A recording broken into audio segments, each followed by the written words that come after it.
There's no doubt about it. Life is tough. Luckily, books are a cheat code for tough times. People suffer, they learn from it, and hopefully they distill that information into prose that we can read and absorb their ideas. Now, if you've ever felt like your life is off the rails, then you're not alone. So have I. And I've got 3 book recommendations for you today that help you get your life back on track. David Brooks wrote The Road to Character, I quote, to save his own soul, fame, fortune, and he calls these the resume virtues. You know, the sort of things that you'd write down to impress other people. But there's a much deeper thing to seek in life, what he calls the eulogy virtues. These are the things that we wish people would say about us when we die. These are our moral fibre. These are our character, that we were courageous, loving, caring. The book, with some additional commentary and essays, is a exploration of 8 people's lives through a series of biographical sketches. Each one of these real people have lived remarkable, challenging and difficult lives where their progress came at great personal sacrifice. And it's this ultimate sacrifice and ultimately their character that is the reason that these people are still remembered. There are so many books out there now teaching you to be more efficient, more productive, more wealthy, more beautiful. This is a refreshing call through that darkness to remember what truly matters, so that we can look back on our lives and remember that we lived morally, that we lived ethically, that we cared about each other, and we achieved what was important to us, not because we wanted loads of money, but because we wanted to enact real change in the world. And for most of us, it's not possible for us to completely give up on these resume virtues, sort of enter a monk-like state. But it's through these stories of people that made great sacrifice that we are reminded that there is something outside of our daily grind, our work, our paychecks. Reading these biographical sketches at least lets us glimpse what is possible by the best of us.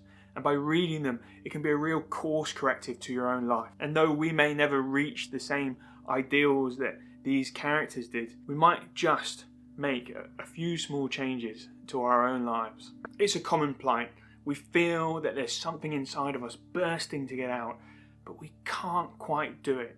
Our own inadequacy is getting in the way. That beyond our shadow career there lies a truer, more meaningful work that we should be doing, where the real power of our lives lays. In The War of Art, Pressfield tells us that the thing that is getting in our way is the resistance. And in Turning Pro, Pressfield tells us how we go about defeating that resistance. But this book is no easy, quick hack, quick fix, airport bestseller you see at London City Airport with a man with a Bluetooth dongle. It's a real insight into the pain, the struggle and the sacrifice that goes into awakening your true self. In his own words, the pain of being human is that we are all angels imprisoned in vessels of flesh. Often the biggest impediment in taking the next step is our willingness to sacrifice what is comfortable. It's only by embracing the uncertainty, the change and the difficult work ahead that we can take that step. Pressfield calls for us to decide and then decide again every day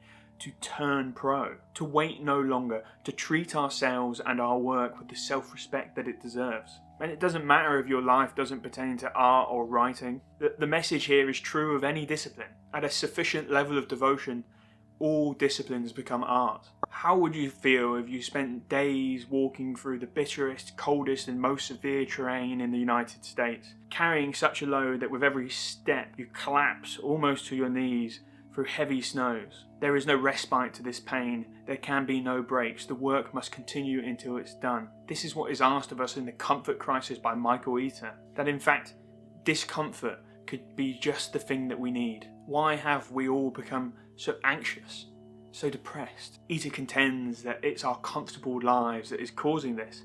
Our air conditioning, our comfortable beds, our plentiful food. Everything is always available. Our lives are never at risk.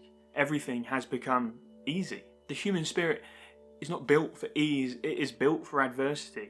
The soul feeds on difficulty, and instead of breaking us, it pushes us beyond to greatness. Eater tells us that we should break free from our comfort zones, that we should embrace harder paths, and that we should relish in struggle and pain. And in a world that increasingly tells us that we are unwell, that we can't help ourselves, that we need to self-medicate, this book is an exact opposite message. Instead of asking us to make things easier, it asks us to make things harder. There are no excuses in this world. There is no comfort. No progress is made without paying a price. Nothing great has ever been achieved while achieving work-life balance or feeling great all the time. This book is your call to break your own comfort crisis and to stand head and shoulders beyond the pampered public that surrounds you. Be the person that is willing to go beyond. Have you got a book that you turn to when things aren't going to plan, when your life begins to go off the rails? Why don't you share that with me in the comments below, and I might just read it. And I'll link to all of the books that I've mentioned in this recommendation video in the description. And if you like these book recommendations, then you might like some of the other videos that we do on this channel. My name's Harry Smith. I want to thank you very much for listening, and this is Pages to Practice.